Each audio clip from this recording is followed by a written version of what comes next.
یقیناً وہ مومن کامیاب ہو گئے جو اپنی نمازوں میں عاجزی کرنے والے، اور وہ لوگ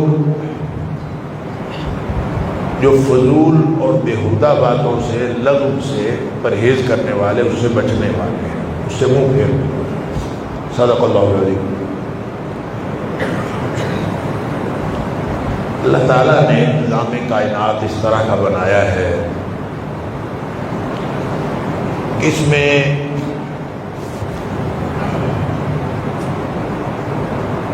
ارد گرد پھیلی ہوئی کائنات کی بہت ساری چیزیں انسان کے فائدے کے لیے بنائی ہیں، اور قرآن یہ کہتا ہے کہ یہ ساری چیزیں ہم نے انسان کے لیے پیدا کی،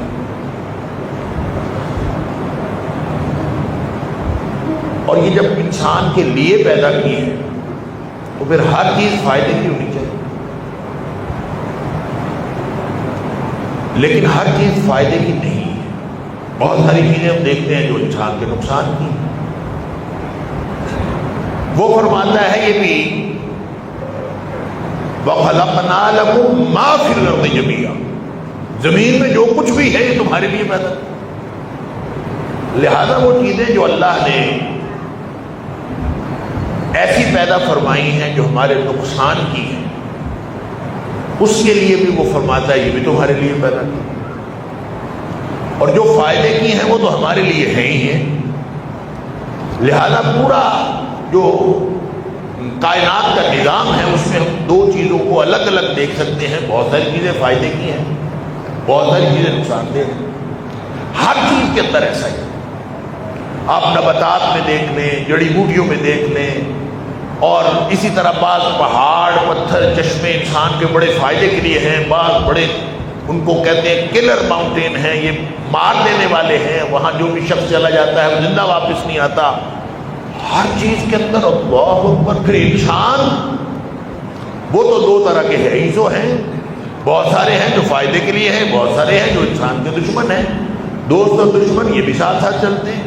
اللہ اللہ حاضر الناس، انسان کے جو اعمال ہیں وہ بھی اسی طرح دو طرح کے، کچھ اعمال انسان کو فائدہ دیتے ہیں، کچھ انسان کو نقصان دیتے ہیں۔ ہر وہ چیز جو اللہ نے انسان کے نقصان کے لیے پیدا کی ہے وہ بھی اصل میں انسان کے فائدے کے لیے پیدا کی۔ فائدہ کس طرح؟ فائدہ اس طرح کہ جس چیز کے بارے میں آپ کو پہلے بتا دیا جائے کہ یہ نقصان دہ ہے، اس سے بڑا فائدہ اور کیا ہو سکتا ہے کہ آپ اس سے بچنے کے قابل ہو جائیں۔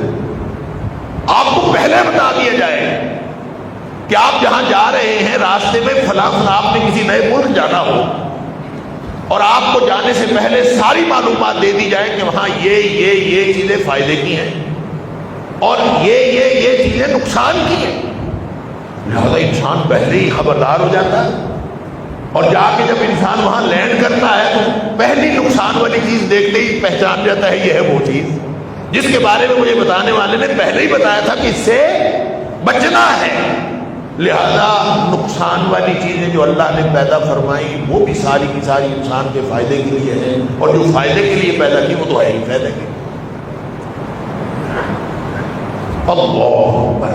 لہذا اہل ایمان جن کو اللہ پر ایمان اور نبی پاک صلی اللہ علیہ وسلم پر ایمان آ جاتا ہے، ایمان آ جاتا ہے کا کیا مطلب ہے؟ اس کے بارے میں بڑی تفصیل ہے اور ہم کئی دفعہ اس پہ بات بھی کر چکے ہیں۔ جب ہم کہتے ہیں ایمان آ جاتا ہے تو آدمی سوچ میں پڑ جاتا ہے کہ ہاں کون سی چیز آ جاتی ہے، یعنی آدمی اپنے آپ کو اسیس کرنا شروع کر دیتا ہے، تولنا شروع کر دیتا ہے، پتہ نہیں میرے اندر ایمان ہے کہ نہیں، پتہ نہیں میں ان میں شامل ہوں کہ نہیں۔ جب ایمان آ جاتا ہے تو یہ کون سی کیفیت ہے جب ایمان آ جاتا ہے؟ تو ایمان کا آغاز وہ مان لینا ہے۔ اب اللہ کی ہر بات مان لیں اور نبی پاک صلی اللہ علیہ وسلم کی ہر بات مان لیں، اس کا مطلب ہے آپ کے اندر ایمان ہے۔ لہذا آپ سب سے پہلے اپنے آپ کو اسیس کر لیں، کیا آپ ہر بات اللہ کی مانتے ہیں؟ کیا آپ ہر بات اللہ کے رسول صلی اللہ علیہ وسلم کی مانتے ہیں؟ اگر مانتے ہیں تو انشاءاللہ ایمان موجود ہے۔ ہاں، ان کی حقیقتوں کو ہم جانتے نہیں۔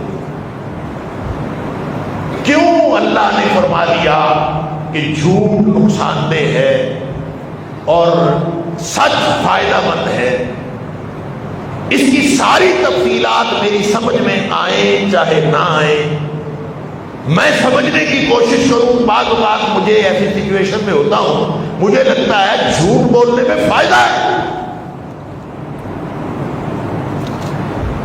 میری پوری اسسمنٹ، حالات حاضرہ کی پوری آ گئی، کاروبار کا پورا نظام وہ مجھے سمجھا رہا ہوتا ہے کہ یہاں 2 نمبری میں فائدہ ہے۔ مجھے سمجھ آ رہی ہوتی ہے کہ یہاں جھوٹ بولنے میں فائدہ، لیکن ایمان اس بات کا نام ہے۔ اگر ایمان ہے، اگر یہ بات مانی ہے، اگر میں نے مان لیا ہے کہ اللہ سچا ہے، سچ بات کرتا ہے، اللہ کے رسول صلی اللہ علیہ وسلم سچے ہیں، سچ بات کرتے ہیں، تو میں ساری کیلکولیشن کرنے کے بعد بھی کہوں گا کہ بھلے سارا نظام کہتا ہے کہ جھوٹ میں فائدہ ہے، لیکن جب اللہ کے رسول صلی اللہ علیہ وسلم نے فرما دیا اور اللہ نے قرآن میں فرما دیا کہ سچ فائدے والی چیز ہے، جھوٹ نقصان دہ ہے، تو مجھے پھر بھی یہ مان لینا اور یہ عمل کرنا، اس بات پر عمل کرنا کہ میں نے جھوٹ نہیں بولنا، میں نے جھوٹ نہیں کرنا، میں نے فراڈ نہیں کرنا، میں نے بددیانتی نہیں کرنی۔ تو بھائی گھر بیٹھے، اپنی دکان پہ بیٹھے، اپنے کاروبار پہ بیٹھے، ہر شخص ہر عمل میں جانچ لے کہ اس کے اندر ایمان ہے کہ نہیں۔ یہ پیمانہ تو ہر ایک کے پاس ہے۔ میں کون ہوتا ہوں کہ میں آپ کے ایمان کی گواہی دوں یا آپ کے ایمان کے بارے میں اسسمنٹ کروں؟ میں تو صرف وہی دیکھوں گا نا جو سامنے نظر آ۔ فرمایا سامنے جو کچھ نظر آتا ہے اس کے بارے میں جو مومنوں والی حرکتیں کرے اس کے ایمان کی گواہی دے۔ مومنوں والی حرکتیں کیا ہیں؟ مومن 5 وقت مسجد میں آتا جاتا، مسجد میں آتا جاتا دیکھو کیا تو مومن ہے۔ اللہ، وہ ہے کہ نہیں؟ یہ اس کا دل کا معاملہ اللہ کے ساتھ۔ آپ ظاہر کے پابند ہیں، کسی کو آپ، جو شخص مسجد میں آتا ہے، نماز پڑھتا ہے، اللہ کو سجدہ کرتا ہے اور قبلے کی طرف منہ کر کے نماز پڑھتا ہے، اللہ اکبر، اور جب تم اس سے پوچھتے ہو کس کو مانتے ہو، کہتا ہے میں اللہ کو مانتا ہوں۔ اس سے پوچھتے ہو کس کو مانتے ہو، کہتا ہے میں اللہ کے رسول صلی اللہ علیہ وسلم کو مانتا ہوں۔ اچھا، اس کے ایمان کے اجزاء بھی پورے ہیں، آتا بھی مسجد میں ہے، نماز بھی ہمارے قبلے کی طرف منہ کر کے پڑھتا ہے۔ اللہ کے رسول صلی اللہ علیہ وسلم نے فرمایا من صلی صلاتنا واستقبل قبلتنا واکل ذبیحتنا، جو نماز ہمارے والے پڑھتا ہے، منہ ہمارے والے قبلے کو کرتا ہے، ہمارا ذبیحہ کھا لیتا ہے، فذلک المسلم، یہ مسلم ہے۔ لہذا آپ کو اور کوئی چیز اس کی ڈھونڈنے اور تلاش کرنے کی ضرورت نہیں ہے۔ فذلک المسلم، اور مسلم بھی ایسا کہ فرمایا کہ یہ وہ مسلم ہے جس کو بخش دینے کا ذمہ اللہ نے لے لیا ہے۔ تو جس کو بخش دینے کا ذمہ اللہ نے لے لیا ہے، آپ کون ہوتے ہیں اور میں کون ہوں؟ ہم اصل میں اپنے اعمال کی فکر کریں۔ ہر وہ چیز جو میں نے شروع میں عرض کیا، ہر وہ چیز جو انسان کو نقصان دہ ہے، اس سے بچنے کے لیے کہہ دیا گیا۔ مومن اس سے بچتا، جب اس کو پتا ہے کہ یہ نقصان دہ ہے تو اس سے بچتا، اور جو نہیں بچتا اس کا مطلب ہے اس کے ایمان میں خرابی ہے، اور وہ اس نظام سے، اس نظام ایمان سے، اس نظام اسلام سے انحراف کر رہا ہے۔ اب یہ جو 3 آیات میں نے چھوٹی چھوٹی سورہ مومنون کی پہلی 3 آیات آپ کے سامنے پڑھی، اس میں جو تیسری آیت ہے، یعنی پوری تینوں آیات کا ترجمہ میں اور بھی صفات اللہ تعالیٰ نے یہاں اور بھی خوبیاں بیان کی ہیں اہل ایمان کی۔ کون سے مومن کامیاب ہو؟ کہنے کو اب سارے مومن ہیں الحمدللہ، جس سے پوچھو مومن، لیکن ہے کہ نہیں اصلاً؟ دعوے کے اعتبار سے ہم سارے مومن ہیں، عملاً کون مومن ہے کون نہیں مومن، اپنے اپنے عمل کا جائزہ لے لیں۔ اگر تو ہر عمل کی بنیاد یہ ہے کہ کس بات میں اللہ راضی ہے اور کس بات میں اللہ ناراض ہے، اگر تو ہر عمل کی بنیاد یہ ہے کہ کس بات سے نبی کریم صلی اللہ علیہ وسلم منع فرمایا ہے اور کس بات کا حکم کیا ہے، اگر تو ہر عمل، ہر گفتگو، ہر زبان سے نکلنے والے لفظ اور ہر حرکت کی بنیاد یہ ہے کہ آدمی پہلے سوچتا ہے کہ میرا اللہ اس بات میں راضی ہے کہ ناراض۔ اچھا، لوگوں نے ایک اور بات بنائی، پتہ نہیں اللہ کن باتوں میں راضی، کار اپنی مرضی رہے ہوتے ہیں، مرضی اپنی کر رہے ہوتے ہیں، اور پھر یہ بڑی بڑے پنچایت کی بات ہے، لوگ پنچایت میں بیٹھے کہہ رہے ہوتے ہیں پتہ نہیں اللہ کن باتوں میں راضی۔ کمال نہیں ہو گئی؟ اللہ کن باتوں میں راضی ہے سارا قرآن ہے، اللہ کن باتوں میں راضی ہے سارے نبی پاک صلی اللہ علیہ وسلم کی سیرت طیبہ، حیات طیبہ ہمارے سامنے ہے، اللہ ان باتوں میں راضی ہے۔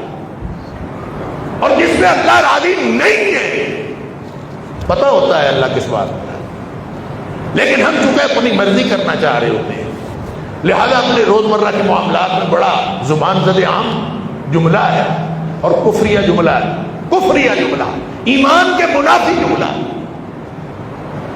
پتہ نہیں اللہ کن باتوں میں راضی ہے، اس کا کیا مطلب ہے؟ اس کا مطلب ہے اللہ نے ہمیں کچھ بتایا ہی نہیں، اس کا مطلب ہے نبی پاک صلی اللہ علیہ وسلم نے ہمیں کچھ بتایا ہی نہیں، ہم اپنی مرضی سے کوئی ایک نیا کام ایجاد کریں، ہم کہیں اس میں اللہ راضی ہوگا، اور کوئی پوچھے تو اس کو کہے پتہ نہیں اللہ کیڑے کم آج راضی۔ یہ ایمان والا طرز عمل ہے، ایمان والا طرز عمل یہ ہے قد افلح المؤمنون، مان لی بس، جو اللہ نے فرما دیا، جو اللہ کے رسول صلی اللہ علیہ وسلم ہم نے مان لیا بس۔ اس کے بعد جو پہلا عملی تقاضا لاگو ہوتا ہے وہ نماز ہے، اور نماز ایسے پڑھنی نہیں ہے، الذین هم فی صلاتہم خاشعون، نماز میں عاجزی کرنی ہے، بس اپنے آپ کو دیکھ لیا کیا کریں کہ اگر تو دنیا کے، یہ دنیا جو ہے نا، ساری دنیا، ساری کائنات، یہ اللہ کے نزدیک اس کی کوئی حیثیت نہیں۔ ایک ہوتا ہے ذرا سی حیثیت ہونا، ایک ہوتا ہے چھوٹا اور بڑا ہونا، اور یہ بات میں کئی دفعہ عرض کر چکا ہوں، اپنے تصورات درست کریں، اپنے تصورات درست کریں، ایمان کے مطابق تصورات بنائیں، اس کے لیے محنت کریں۔ یہ جو اللہ اکبر ہے، میں نے پہلے بھی کئی دفعہ بات کیا، اللہ اکبر کیا معنی ہے؟ اللہ سب سے بڑا۔ میرے والد صاحب رحمۃ اللہ علیہ فرمایا کرتے تھے یہ ترجمہ نہ کیا کرو، اللہ سب سے بڑا ہے۔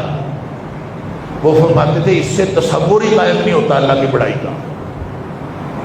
اگر ہم یہ کہیں اکبر کا معنی تو یہی ہے، زبانوں کی اپنی حدود ہیں، زبانوں کی اپنی پابندیاں ہیں، زبانوں کا اپنا اظہار ہے، اور زبانیں ظاہر ہے لوگوں کے، انسانوں کے معاملات، دنیاوی معاملات ان کے اظہار کے لیے بنی ہیں۔ رہ گئی اللہ کی ذات، اللہ کی ذات کے بارے میں سورہ اخلاص کبھی بھولنی نہیں چاہیے۔ هو اللہ احد، کیا معنی؟ ایک ہے نہیں، اس کا معنی ایک ہے نہیں ہے، وہ واحد ہوتا ہے۔ هو اللہ الواحد نہیں کہا، فرمایا احد ہے، احد۔ احد اور واحد میں فرق، ہم مومن ہیں اور ہم خود پریشانی میں مبتلا ہو جاتے ہیں کہ واحد اور احد میں فرق کیا ہوتا ہے، اور اگر وہ احد ہے، واحد کی تو بات سمجھ آ گئی، وہ ایک ہے۔ اگر وہ احد ہے اور وہ کہتا ہے وہ احد ہے، اس کا تعارف یہ ہے، مشرکین مکہ نے پوچھا تو فرمایا ہوا اللہ احد، وہ اکیلا ہے، یکتا ہے۔ یکتاب ہوتا ہے، یکتاب ہوتا ہے کہ جس کی ذات جیسی کوئی ذات نہ ہو، جس کی بات جیسی کسی کی بات نہ ہو، اللہ، جس کے کاموں جیسا کسی کا کام نہ ہو، جس کی صفات جیسی کسی کی صفات نہ ہو، جس کے ناموں جیسا کسی کا نام نہ ہو۔ اب ذرا سوچنا شروع کر دیں، جس کے علم جیسا کوئی علم نہ ہو، جس کے رحم جیسی کسی کی رحمت نہ ہو، جس کی نرمی جیسی کسی کی نرمی نہ ہو، جس کے علم جیسا کسی کا علم نہ ہو، جس کی سماعتوں جیسی کسی کی سماعت نہ ہو۔ انسان بھی سنتے ہیں نا، انسان بھی جانتے ہیں، جب اس جیسا کوئی بھی نہیں۔ قرآن نے کہا لیس کمثلہ شیء، بڑے سے بڑا کو تصور آپ کے ذہن میں آ جائے، اللہ اس سے بھی بڑا، بڑے سے بڑا تصور ذہن میں سوچیں، بڑا کیا ہو سکتا ہے، بڑا کیا ہو سکتا ہے، بڑا کیا ہو سکتا ہے، اللہ اس سے بھی بڑا۔ اور یہ پوری کائنات جب ہم سوچتے ہیں نا کہاں ہوگی، کیسی ہے، ہم کہاں ہیں، اپنی کیفیت، اور میں کئی دفعہ کوشش کرتا ہوں یہ بات سمجھنے کی اور آپ کے سامنے عرض کرنے کی بھی، کہ اپنی کیفیت کو سمجھے اور اللہ کے سامنے اپنی حیثیت کو سمجھے۔ یہ کائنات اتنی بڑی ہے، اتنی بڑی ہے، اتنی بڑی ہے کہ آج تک سائنسدانوں کو اس کا کنارہ نہیں ملا۔ ساری کوششیں کا سائنسدانوں نے کر لی ہوئی ہے لیکن کنارہ نہیں ملا۔ ملے بھی کیوں؟ کیونکہ یہ جامد نہیں ہے، یہ بڑھتی جا رہی ہے۔ اللہ تعالیٰ فرماتا ہے وَإِنَّا لَمُرْسِلُونَ، ہم اس کائنات کو بڑھاتے چلے جائیں، کائنات بڑھ رہی ہے۔ اللہ، وہ بڑھتی ہوئی کائنات، وہ بڑھتی ہوئی کائنات میں وہ اکبر ہے، بڑھتی ہوئی کائنات میں وہ اکبر ہے۔ اگر یہ زمین اتنی بڑی ہے تو وہ نظام شمسی کتنا بڑا ہوگا جس میں زمین ایک چھوٹا سا سیارہ ہے اور سورج لاکھوں گنا بڑا۔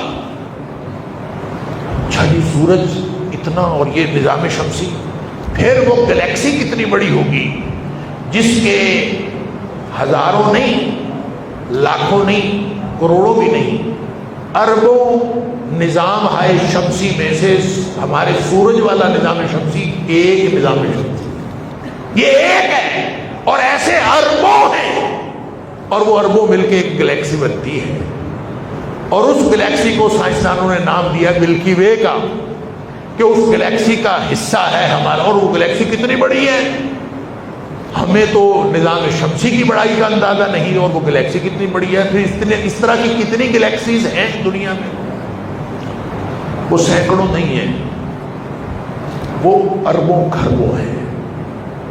کتنی بڑی کائنات، اور اللہ اس سے بھی بڑا۔ تو کیسے خیال آئے، کیسے تصور؟ بس ہمارا تصور بنانے کے لیے نبی پاک صلی اللہ علیہ وسلم نے فرمایا کہ اللہ کے عرش کو، اللہ کی ذات کی بڑائی کتنی ہے اس کو تو اندازہ ہی نہیں کر سکتا۔ اللہ کے عرش کی بڑائی، اللہ اکبر،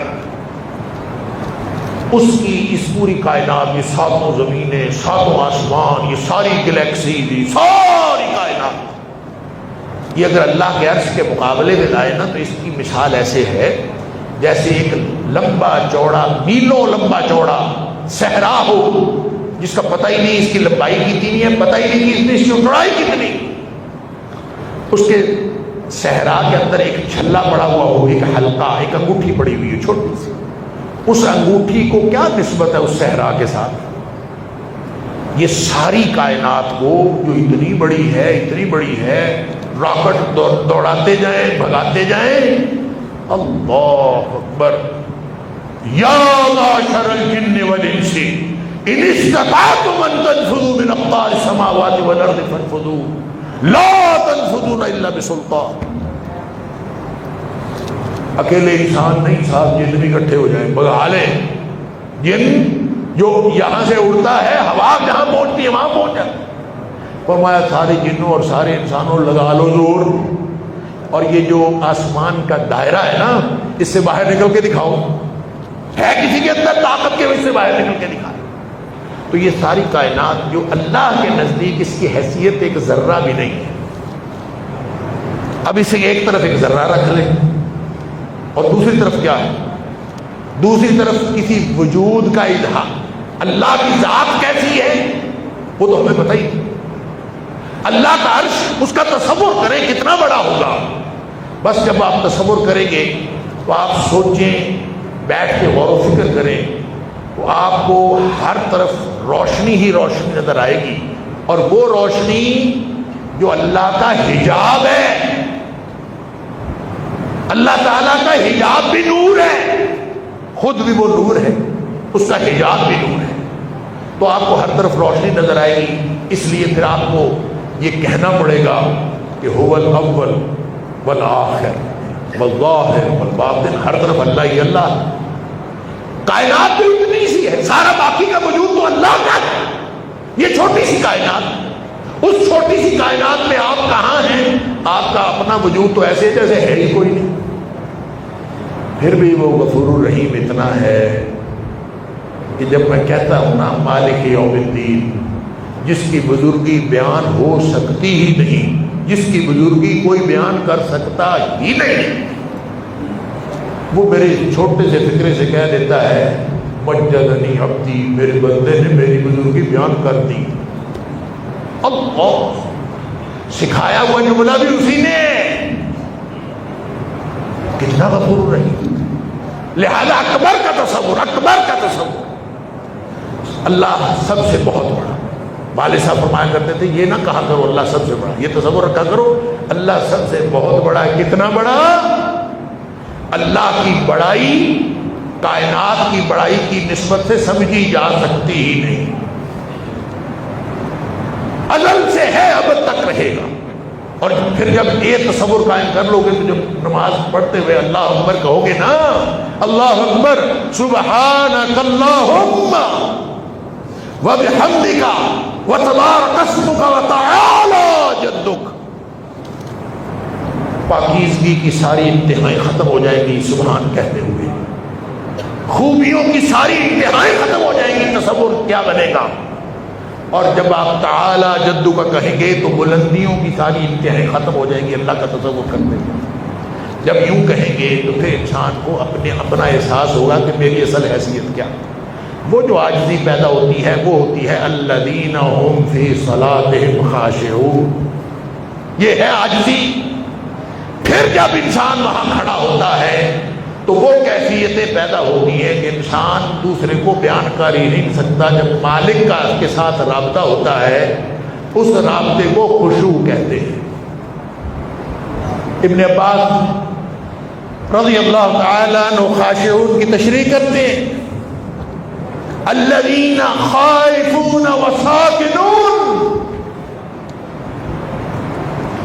نماز شروع کرتے ہیں ان کے دل لرز جاتے ہیں, کس اللہ کے سامنے کھڑے ہوئے ہیں, اللہ, اس اللہ کے سامنے. ذرا سوچیں ساری کائنات ایک ذرہ ہے, اس ذرے کے اندر ذرے سے بھی چھوٹا ذرہ جو کہیں نظر ہی نہیں آ رہا. ذرے کے اندر کیا نظر آتا ہے؟ کچھ بھی نہیں. اس میں کہیں آپ ہیں اور ہر طرف وجود اللہ ہی کی ذات کا ہے. سبحان اللہ. اس کے سامنے آپ کھڑے ہیں, آپ اس کو کہہ رہے ہیں ایاک نعبد و ایاک نستعین. وہ جو عاجزی پیدا ہوتی ہے دل لرز جاتا ہے, خائفون. پھر انسان میں حرکت کرنے کی گنجائش باقی نہیں رہتی. خائفون ساکنون, ڈرتے ہوئے لرزتے ہوئے بالکل بے حس و حرکت انسان کھڑا ہو جاتا ہے اس اللہ کے سامنے کھڑا. یہ میں بات کرنا چاہتا تھا تیسری آیت پر, اور تیسری آیت جو ہے والذین هم عن اللغو معرضون. اللہ نے مومنوں کی یہ خصوصیات بتائیں, اللہ پر ایمان رکھتے ہیں اور ایمان بھی ایسا سبحان اللہ جس کو اللہ بھی جانتا ہو کہ ان کے دل میں ایمان ہے, صرف دعویٰ ایمان نہ ہو, کیونکہ وہ دلوں کے حال جانتا ہے. پھر ظاہری طور پر جو نماز ہے وہ اس طرح کی ہو. اور پھر تیسری چیز ہی والذین هم عن اللغو معرضون, مومن ہو اور لغو سے بچتا نہ ہو, یہ ہو نہیں سکتا. کامیاب مومن وہی ہیں جو لغو سے بچتے ہیں. اب یہ لغو کیا ہے؟ لغو سے عام طور پر ہم کہتے ہیں بے فائدہ بات, فضول بات, بیہودہ بات, کوئی بھی چیز ہم کہہ دیتے ہیں یہ لغو ہے. اور اس میں آتی کون کون سی چیزیں ہیں, کون کون سی چیز لغو میں ہے, کس کس سے بچنا ہے. نہیں بچنا تو نقصان دہ ہے. یہاں مومنون کی خصوصیات بتائیں, ایمان والوں کی, تو فرمایا والذین هم عن اللغو معرضون. اور سورہ فرقان میں عباد الرحمن کی خصوصیات بتائیں تو فرمایا کہ وَإِذَا مَرُّوا بِاللَّغْوِ مَرُّوا كِرَامًا، جب وہ خود کسی فضول لغو کام میں پڑھنا، لغو بات میں پڑھنا، خود پڑھنا، یہ تو دور کی بات ہے، مومن لغو کو دیکھ بھی نہیں سکتا۔ جب وہ فضول اور لغو باتوں پر گزرتے ہیں، ان کا جب گزر ہوتا ہے، آمنا سامنا ہوتا ہے، تو وہ اس سے منہ پھیر کے انتہائی عزت اور احترام اور تکریم کے ساتھ گزرتے، وقار کے ساتھ گزرتے۔ سبحان اللہ۔ اب اس سے ہمیں یہ لگتا ہے کھیل تماشے لغو ہوگا، ہمارے ذہنوں میں تصور ہے کھیل تماشا لغو ہوگا، فضول باتیں لغو ہوں گی، فلمیں ڈرامے لغو ہوں گے، ڈانس پارٹیاں لغو ہوں گی، یہ ثقافتی شور لغو ہوں گے، اللہ حاضر قیاس جتنی چیزیں ہیں۔ کوئی بہت زیادہ متقی آدمی ہوتا ہے، وہ یہ جو گراؤنڈوں میں بچے نوجوان کھیلتے ہیں، وہ ان گیمز کو بھی لغو کہہ دیتے ہیں۔ لوگ کہتے ہیں کرکٹ کھیلنا، فٹ بال کھیلنا، ہاکی کھیلنا، یہ بھی وقت کا ضیاع، لوگ وقت ضائع کر رہے ہیں۔ یہ اپنے اپنے تصورات ہیں، میں یہ نہیں کہہ رہا کہ یہ ہر چیز انسان کے فائدے کے لیے بنائی ہے۔ هو الذي خلق لكم في الارض ما في الارض جميعا، هو الذي خلق لكم ما في الارض، وہی ذات ہے جس نے ہر چیز بنائی جو کچھ زمین میں ہے تمہارے لیے بنائی، لہذا جس سے بچنا ہے یہ بھی تمہارے حق میں ہے، اور جس میں پڑھنا ہے وہ بھی تمہارے حق میں ہے، فائدے والی چیزیں بھی اور نقصان والی۔ اس میں لغو جو ہے یہ سب سے زیادہ نقصان دہ چیز ہے، اور لغو کا معنی اگر آپ ترجمہ اس کا کریں تو لغو کا ترجمہ جو اہل لغت نے کیا ہے وہ صرف اتنا ہے کہ اللغو عن الکلام ما لا فائدہ منہ، ہر وہ بات جس میں کوئی فائدہ نہیں ہے نا وہ لغو ہے، جس میں کوئی فائدہ نہیں ہے وہ لغو ہے۔ اب آپ سوچ لیں کون کون سی بات میں فائدہ اور کون سی بات میں نقصان، یا جس میں فائدہ نہیں، یعنی فائدہ ہونا یہ ایک بات ہے، فائدہ اور نقصان ہونا یہ دوسری بات ہے، اور یہ ایک درمیان میں بات ہے کہ نہ اس سے فائدہ ہے نہ اس سے نقصان ہے، لیکن درمیان میں کوئی چیز ہے، فرمایا یہ لغو ہے، نہ فائدہ نہ نقصان۔ پنجابی میں کہتے ہیں نہ دھی دے کام نہ پتر دے کام، تو لغو ہے نا۔ اللہ اکبر، ہر وہ چیز جس سے فائدہ نہیں ہوتا، لیکن اہل علم نے لغو کے اندر نقصان والی چیزوں کو بھی شامل کیا ہے۔ کہتے ہیں ہر وہ چیز جس میں فائدہ نہیں ہے اس میں نقصان ہونے والی چیزیں بھی شامل ہیں، اور جس میں بظاہر ایسے لگتا ہے نا جس میں نقصان نہیں ہے، دراصل لغو میں نقصان ہی ہوتا ہے۔ اس لیے ہر وہ چیز جس میں فائدہ نہیں ہے، بھلے بظاہر اس میں نقصان نہ ہو پھر بھی وہ لغو ہے، اور جس میں نقصان ہو وہ بھی لغو ہے۔ اصل میں جس بات سے بچنے کا حکم اللہ نے فرما دیا اس میں نقصان ہی نقصان ہے، ہمیں نظر آئے چاہے نہ، وہ نقصان ہے۔ لہذا آپ اس بات پر انتباہ کر لیجئے کون کون سی بات زندگی میں لغو ہے، کون کون سی چیز بےہودہ ہے، کون کون سی چیز فضول ہے۔ اللہ کی بندگی کریں گے فائدہ ہوگا، نماز پڑھیں گے فائدہ ہوگا، اللہ کا ذکر کریں گے فائدہ ہوگا، زبان سے قرآن پڑھیں گے فائدہ ہوگا، لوگوں کو فائدے کی بات بتائیں گے فائدہ ہوگا، لوگوں کے فائدہ کریں گے فائدہ ہوگا، ہاتھ پاؤں حرکت کریں گے لوگوں کے فائدے کے لیے، اپنے فائدے کے لیے۔ اِنَّ لِجَسَدِكَ عَلَيْكَ حَقًّا وَإِنَّ لِأَهْلِكَ عَلَيْكَ حَقًّا، تیرے گھر والوں کا بھی تیرے اوپر حق ہے، تیرے جسم کا بھی تیرے اوپر حق ہے، تیرے گھر والوں کو بھی حق ہے، اہل محلہ کا بھی حق ہے۔ کسی کو فائدے والی بات کرو گے تو فائدہ ہوگا، اور جس میں فائدہ نہیں ہوگا وہ لغو ہے، بھلے نقصان والی بات ہو بھلے بغیر نقصان کے بات ہو، وہ ہے ہی لغو۔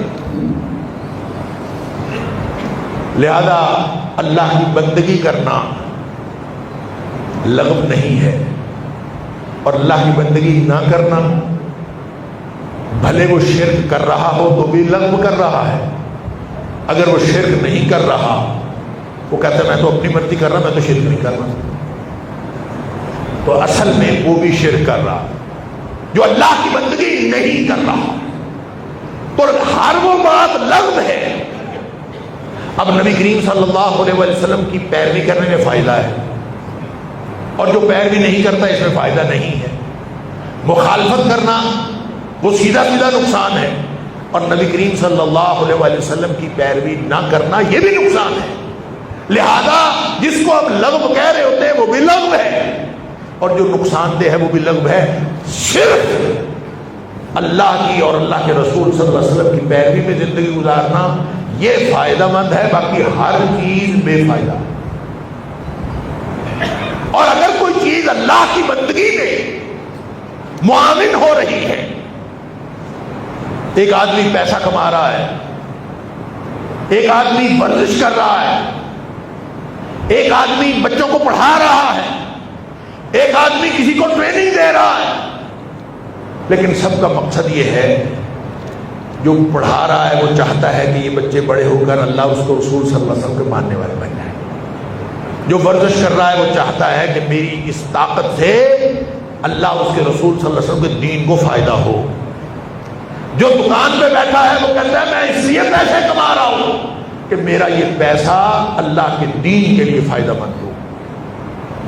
اگر تو ساری چیزیں اللہ اس کے رسول صلی اللہ علیہ وسلم کی اطاعت میں فائدے کے لیے ہیں تو ساری کی ساری چیزیں لغو سے بچی ہوئی ہیں.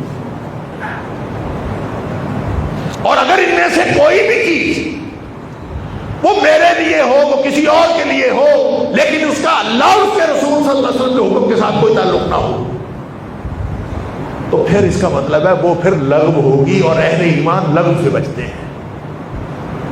اگر کوئی بھی مقصد ایسا ہو جو مفید ہو، جس کو اللہ اور اس کے رسول صلی اللہ علیہ وسلم نے مفید کہہ دیا، مثلا نبی پاک صلی اللہ علیہ وسلم نے فرمایا گھر والوں پر خرچ کرنا صدقہ ہے، اور کوئی شخص گھر والوں پہ پیسے کون نہیں خرچ کرتا، ساری کرتے. نہ بھی کرے تو بیوی گردن پہ کہتے ہیں نا انگوٹھا رکھ کے دبا کے وہ لے لے، تیری ایسی تیسی خرچ کیوں نہیں کرتی. کرنا سب کو پڑتا ہے، لیکن جو اس لیے کرے کہ میرے اللہ نے اور اللہ کے رسول صلی اللہ علیہ وسلم نے بتایا ہے کہ یہ فائدہ ہے، یہ صدقہ ہے، اہل خانہ پر خرچ کرنے سے فائدہ ہے، تو وہ لغو سے بچ جائے گا، وہ لغو سے بچ جائے گا. اور جو اس لیے نہیں کرتا تو پھر وہ تو لغو ہے بھائی. ایک شخص جا رہا تھا نا، جوان لمبا ترمبا، اور صحابہ نے دیکھا وہ جا رہا ہے، کہیں اور جا رہا ہے. صحابہ شاید نبی پاک صلی اللہ علیہ وسلم کے ساتھ جہاد میں جا رہے ہوں گے، اور انہوں نے دیکھا کہ یہ شخص کہیں اور جا رہا ہے. تو کسی نے کہا رسول اللہ صلی اللہ علیہ وسلم سے، کتنا سونا نوجوان ہے، کاش یہ بھی جہاد میں جا رہا ہوتا، کاش یہ بھی فی سبیل اللہ جا رہا ہوتا. نبی کریم صلی اللہ علیہ وسلم نے فرمایا اگر یہ حلال روزی کمانے کے لیے جا رہا ہے تو بھی فی سبیل اللہ ہے.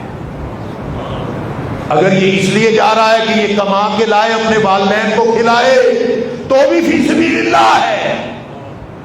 اور اگر یہ اس نیت سے جا رہا ہے کہ لا کے اپنے بچوں کو کھلائے تو بھی فی سبیل اللہ ہے. اور اگر یہ اس لیے جا رہا ہے کمانے کے لیے کہ اللہ مجھے اتنا دولت مند کر دے کہ مجھے کسی کے سامنے ہاتھ نہ پھیلانا پڑے، اگر یہ اس لیے جا رہا ہے تو بھی فی سبیل اللہ. لو بات رہ گئی کیا پیچھے؟ سارا ہی فی سبیل اللہ، بشرطے کہ مقصد اللہ کو راضی کرنا ہو تو پھر سارا کچھ ہی فی سبیل اللہ ہے. وگرنہ ساری زندگی لغو ہے، وگرنہ زندگی کا کوئی فائدہ نہیں ہے. اس زندگی کے کمانے کا بھی کوئی فائدہ نہیں ہے، ان کے اعمال کا بھی کوئی فائدہ نہیں ہے. زبان سے بھی صرف وہ بات نکالے جس میں فائدہ ہو. اس لیے فرمایا تھا جو اللہ پر اور آخرت کے دن پر اس پورے نظام کائنات پر ایمان رکھتا ہے نا، فَلْيَقُلْ خَيْرًا أَوْ لِيَصْمُتْ، اس کو پتہ ہے کہ فائدے والی بات کہنی ہے، نقصان والی بات، باقی ساری بات لغو ہوگی. لہذا فائدے والی بات کہنی ہے تو بولو، وگرنہ پھر فَلْيَقُلْ خَيْرًا أَوْ لِيَصْمُتْ، یا تو اچھی بات کہو، بھلائی والی بات کرو، وگرنہ زبان بات کرو. اس لغو میں اور کون کون سی چیزیں آتی ہیں اور ہمیں اس سے کس طرح بچنا ہے، اور خاص طور پہ یہ جو ماحول ہے دین کے حوالے سے بنا ہوا، کیا ہم کسی علمی لغو کا شکار تو نہیں ہو رہے؟ کیا ہم کسی